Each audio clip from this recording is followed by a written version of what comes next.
دا چک پوسټې باندې مسلې شته دي د ښځینه د پوره اده پر اوزا اوس چګاوه ای شناختی ګاډۍ مسله مو د نادره چیرمن سره چګه کړله میش په فاټا شه بلدیاتي نظام و انشاءالله روالي فاټا او خپل وزیر اعلی وي فاټا او خپل منسټرون وي دا چې اوس حالات ټیک کول شروع شول اوس انډیا او افغانستان حکومت چې دی اوس پیسې فنډینګ ورکوي د خلک چګوي د میش خلک بیا در په در کوي دا څلوېښت کلو نوره په جنګ شه میش تېروي میش خلک ډېر وشیور دي څلوېښت کله میش بیا جنګیره نشي تېرولی د افغانستان خپل پښتونه په زلالات دي میش په خپل ملک شه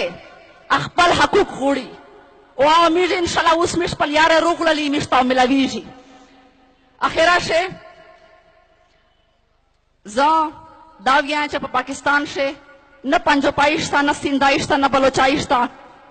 او نه پښتین شته میش ټول اول پاکستانیون دي اول مسلمون دي بیا پاکستانیون دي او میش پاکستانیون دلته موجود دي د آرمی پبلک سکول والے بچیوں نے چې کله الول شول د آرمی پبلک سکول بچیوں چې کله د وینې نه سکول ډک وه هغه ټایم ته ګلتړی دی چېرته وي میش خو د آرمی زه پنجاب ته تلیم آخري و خبره ته کوم پنجاب ته تلیم ورته بوډي نه لګېدلي وي چې دا شهید دی دا میجر شهید دی نه هغې ماندې پلاري نه او دا پښتنه نه کړو چې دا میش بچي په کوم جنګ شه تو څه شهیدولی دی او بیا میش زیاړی پسې کو د میش پاکستاني ویرونه خواندې دي هغې قربانۍ په دغه جنګ شوې دي 10,000 تنخوا ورکېږي خو د میش پښتنې حق اوس میش خپل یاره روغللي بیا مې در په در کولې اجازات نه زه ورکوه او نه چوک ورکوي کدای شي میش حکومت راوندای او تو سے خور لیره تو سے وینا انشاءالله میش پارټۍ هر راونه دو زه اوس مده ناره لګوا پاکستان پاکستان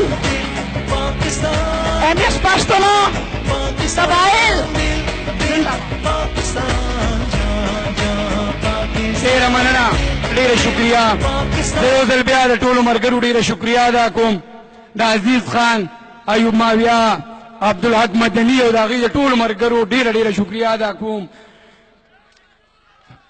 د ټولو ملګرو ټولو مېلمنو شکریه ادا کوو د پاکستان زنده‌باد موومېنټ روحي روا